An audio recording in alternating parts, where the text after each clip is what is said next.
Sepanjang tahun 2022, KPK telah melakukan giat operasi tangkap tangan di sejumlah lokasi. Mereka yang terjaring OTT KPK banyak yang berasal dari kalangan pejabat atau kepala daerah. Berikut ini kami rangkumkan sederet pejabat di tanah air yang terjaring OTT dalam Kaleidoskop Tribun News.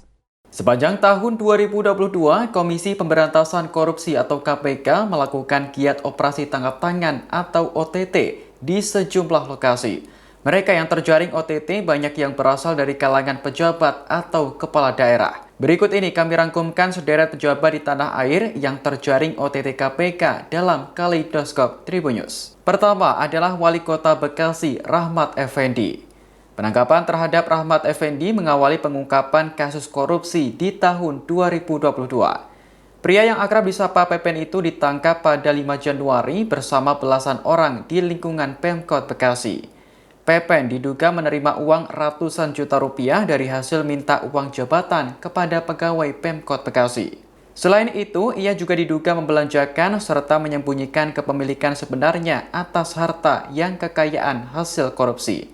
Selain itu, ia juga diduga membelanjakan serta menyembunyikan kepemilikan sebenarnya atas harta kekayaan hasil korupsi. Akhirnya, KPK menetapkan Pepen sebagai tersangka tindak pidana pencucian uang. Kedua adalah Bupati Penajam Pasar Utara, Abdul Ghafur Mas'ud. Penangkapan terhadap Abdul Ghafur hanya berselang seminggu dari Wali Kota Bekasi, Rahmat Effendi. Abdul Ghafur ditangkap terkait dugaan suap proyek dan perizinan di Kabupaten Penajam Pasar Utara. Menurut KPK, Abdul Ghafur diduga menerima uang 1 miliar rupiah dari pihak swasta yang mengerjakan proyek jalan.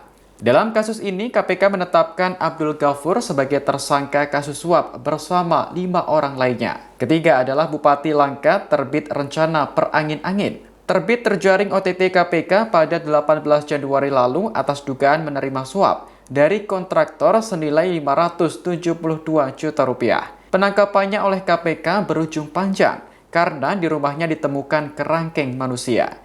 Menurut pihak keluarga, kerangkeng tersebut berfungsi sebagai tempat rehabilitasi narkoba yang sudah berdiri selama 10 tahun yang lalu. Namun faktanya, kerangkeng yang diklaim sebagai tempat rehabilitasi itu tidak memiliki izin. Yang keempat adalah Bupati Bogor, Ade Yasin. Ade Yasin ditangkap oleh KPK bersama 11 orang lainnya pada 26 April 2022. Menurut KPK, Ade diduga menyuap jajaran pemeriksa dari Badan Pemeriksa Keuangan atau BPK Perwakilan Jawa Barat. Dalam kasus ini, KPK menyita barang bukti uang sebesar 1,024 miliar rupiah. Ade Yasin pun telah ditetapkan menjadi tersangka dan divonis 4 tahun penjara. Yang terakhir adalah mantan Wali Kota Yogyakarta, Haryadi Suyuti. Penangkapan terhadap Haryadi mengejutkan publik, lantaran ia sebelumnya menjabat sebagai wali kota selama 2 periode. KPK menangkap Haryadi bersama 8 orang lainnya di Yogyakarta dan Jakarta pada Juni lalu. Haryadi diduga menerima minimal 50 juta rupiah untuk mengawal permohonan izin mendirikan bangunan apartemen Royal Kedaton. KPK kemudian menetapkan Haryadi sebagai tersangka suap terkait pengurusan perizinan di wilayah Pemkot Yogyakarta. Terima kasih sudah nonton. Jangan lupa like, subscribe, dan share ya!